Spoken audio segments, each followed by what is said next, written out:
Hi there, my name's Joshua Smythe, and I've been inspired lately by a bunch of dev blogs from game developers that I've seen lately that use a lot more video than they do sort of your traditional written kind of blog. And I thought I would share some of the progress and some of the insights and probably mistakes as well that I've made while developing my game, Treasure Hunters, which, as you can see, is a first person dungeon crawler kind of game. If you remember games such as Shining in the Darkness or Wizardry on the PC, or a more modern example is probably Etrian Oddessy, and there's a whole other bunch of games on the DS and the 3DS which have this kind of first person dungeon crawling element to it. So I've been working on this game for a little while now, and I thought I'd start making video blog updates about it. So the key thing with the next round of work that I've got to do is that I've actually got to rewrite the renderer. And you find this a lot when you're learning to program a game, or maybe you're implementing a particular feature that you've never implemented before. You're almost always going to do it, if not incorrectly, at least suboptimally.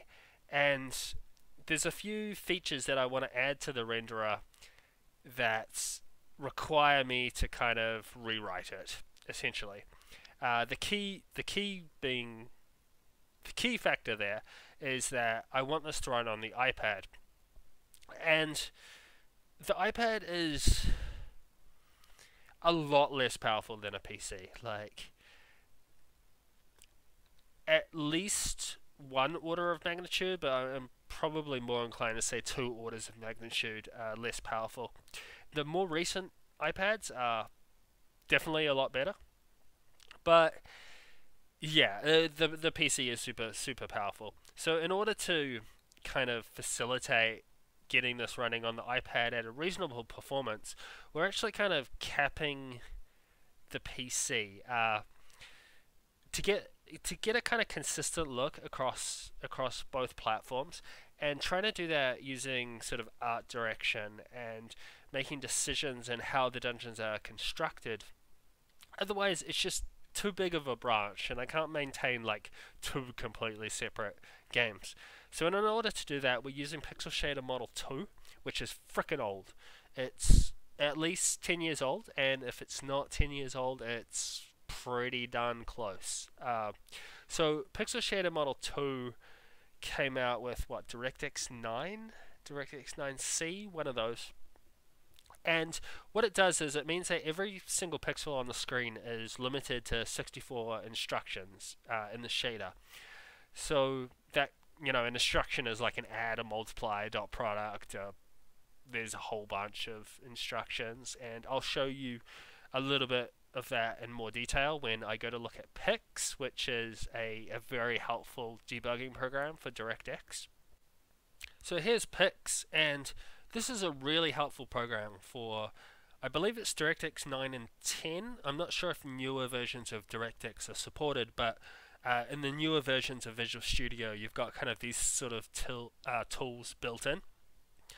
So what we can do, we can kind of see like what was rendered into our frame, and over here in this big list of stuff, we can see sort of like every single draw call that was made and how the scene is rendered up. So I render a model, render another model, render another model, more models, and eventually you can kind of see the scene being built as I go along. So you can use this to sort of debug why your draw calls aren't necessarily coming out the way that you want, because you can also look at like, okay, this is the mesh that was sent, and this is how it was transformed, and sort of this is where it is in the viewport, and that's like looking way off. Oh, that's okay. That's the skull. That's the goat skull, just sort of down there in that corner. You can see it. That's where it's placed.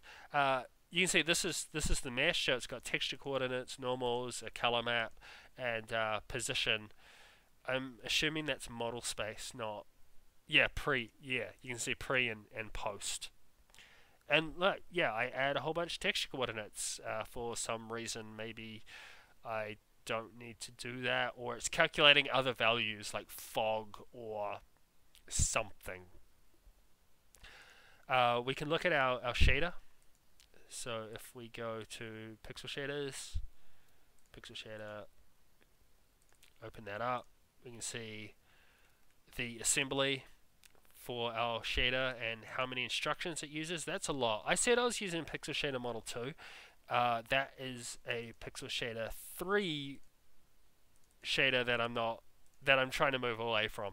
This is the actual main shader, so I'm at 63 instructions there, and see the original source if I've got it. And this is just super helpful for working within the limit that you want to work in. This also works for retail games, so you can open up a game and sort of look at what shaders that they use, and you can see all the textures that are sort of loaded into. There's a texture there.